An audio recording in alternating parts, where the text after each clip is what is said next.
생활이 어려워 의료급여를 받고 계신가요? 매월 병원비가 부담되시나요? 그런데 국가에서 지원하는 의료비가 대폭 개선된다면요? 앞으로 병원 갈 때 내야 하는 돈이 달라지고 건강관리비도 2배로 늘어난다고 합니다. 게다가 중증치매나 조현병 환자분들은 진료비가 완전 면제된다고 하는데, 안녕하세요. 소소하지만 담백한 복지 이야기를 전해드리는 소담이입니다. 오늘은 정부가 발표한 의료급여 개선 방안에 대해 알아보려고 해요.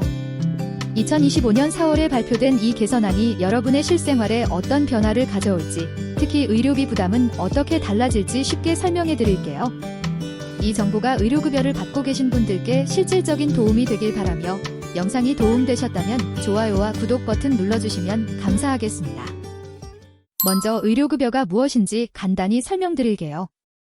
의료급여는 1977년부터 시작된 제도로 생활이 어려운 저소득층의 의료 문제를 국가가 지원하는 공공부조 제도입니다. 현재 전 국민의 약 3%인 156만 명이 혜택을 받고 있어요. 의료급여는 크게 1종과 2종으로 나뉘는데요. 근로능력이 없는 분들로만 구성된 가구는 1종, 그 외에는 2종을 받게 됩니다. 현재 수급자 중 78%인 121만 명이 1종 수급자입니다.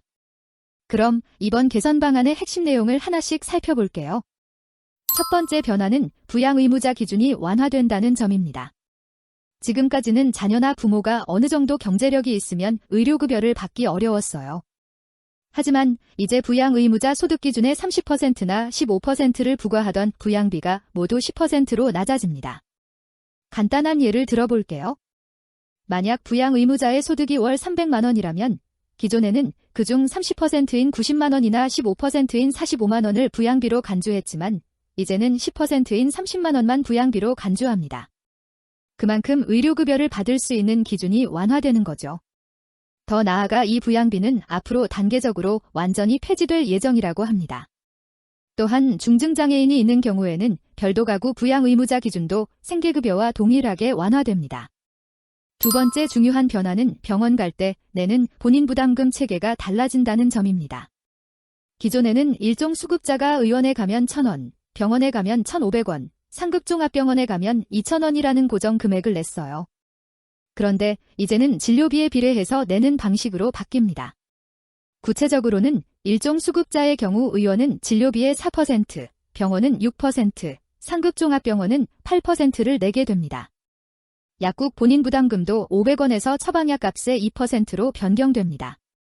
실제 예를 들어볼까요? 만약 의원에서 진료비가 10,000원이 나왔다면 기존에는 무조건 1,000원을 냈지만 이제는 400원만 내면 됩니다. 반대로 진료비가 5만 원이라면 기존에는 1,000원만 냈지만 이제는 2,000원을 내게 됩니다. 이렇게 되면 간단한 진료는 더 저렴해지고 복잡한 진료는 조금 더 부담이 커질 수 있어요. 그래서 한 번 진료받을 때 최대 부담금을 정해두었습니다. 외래는 건당 2만 원, 약국은 건당 5,000원이 상한입니다. 또한 월 의료비가 2만 원을 넘으면 초과금의 50%를 환급해주고 5만 원을 넘으면 초과금 전액을 환급해주는 제도도 마련했습니다. 세 번째 변화는 건강생활유지비가 대폭 인상된다는 점입니다. 현재 월 6,000원인 건강생활유지비가 12,000원으로 2배 인상됩니다. 게다가 사용하지 않은 금액은 이월되어 최대 연간 14만 4천원까지 모을 수 있고 남은 금액은 현금으로 환급받아 인센티브로 활용할 수 있게 됩니다. 예를 들어 매월 병원비로 5,000원만 쓰셨다면 나머지 7,000원은 다음 달로 이월됩니다. 이렇게 7,000원씩 1년 동안 모으면 최대 8만 4천원을 현금으로 환급받을 수 있어요. 건강관리를 잘하면 그만큼 인센티브를 받는 셈이죠. 네 번째 변화는 그동안 불편했던 급여 일수 제한과 연장 승인, 선택의료급여기관 제도가 폐지된다는 점입니다. 기존에는 연간 의료이용 일수에 제한이 있어서 이를 초과하면 연장 승인을 받아야 했고 또 초과하면 지정된 병원만 이용할 수 있었죠. 이제는 이런 번거로운 절차 없이 필요할 때 의료기관을 자유롭게 이용할 수 있게 됩니다. 다만 의뢰 이용이 연간 365회를 초과하는 극과다 이용자에게는 30%의 본인 부담률이 적용됩니다. 그러나 아동, 임산부, 산정특례자, 중증장애인은 이 규정에서 제외됩니다. 다섯 번째 변화는 특별히 도움이 필요한 취약계층에 대한 지원이 강화된다는 점입니다. 중증치매 환자와 조현병 환자는 외래 및 약국 진료비 본인 부담이 완전히 면제됩니다.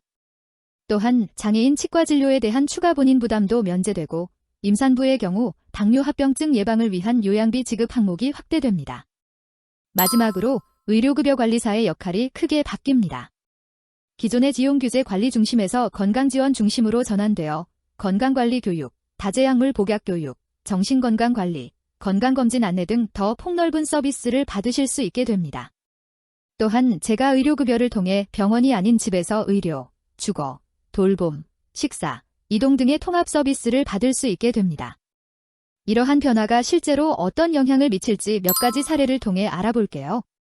김씨 할머니는 혼자 사시는데 아들이 월 300만 원의 소득이 있어 의료급여를 받지 못했습니다. 기존에는 아들의 소득 중 30%인 90만 원을 부양비로 간주했기 때문이죠. 하지만 개선한 이후 부양비가 10%인 30만 원으로 줄어들면서 김할머니가 의료급여 수급 자격을 얻게 되었습니다.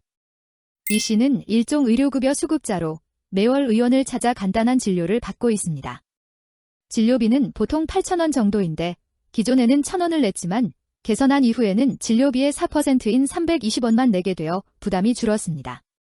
그러나 상급종합병원에서 정밀검사를 받을 때는 진료비가 5만 원이 나와 기존에는 2,000원을 냈지만 개선한 이후에는 4,000원을 내게 되었습니다. 하지만 월 의료비가 2만 원을 초과하는 부분에 대해 50% 환급을 받게 되어 실질적인 부담은 크게 늘지 않았습니다. 박씨 할아버지는 최근 중증치매 진단을 받았습니다. 기존에는 외래진료와 약 처방을 받을 때마다 본인 부담금을 내야 했지만 2026년부터는 외래 및 약국 진료비 본인 부담이 완전히 면제됩니다. 이로 인해 경제적 부담 없이 지속적인 치료를 받을 수 있게 되었습니다. 정 씨는 건강관리에 신경을 많이 쓰는 일종 수급자입니다.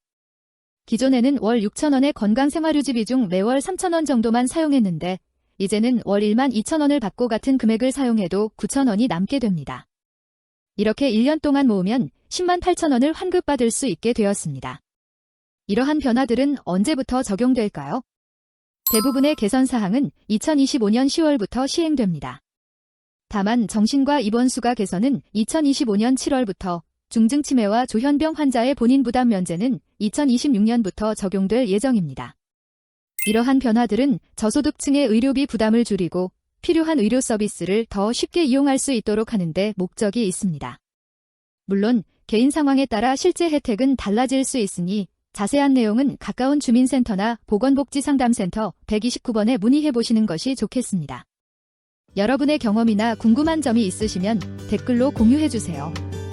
서로의 정보를 나누면 더 많은 도움이 될 수 있을 거예요. 오늘 영상이 도움이 되셨다면 좋아요와 구독 부탁드립니다. 소소하지만 담백한 복지 이야기 소담이었습니다.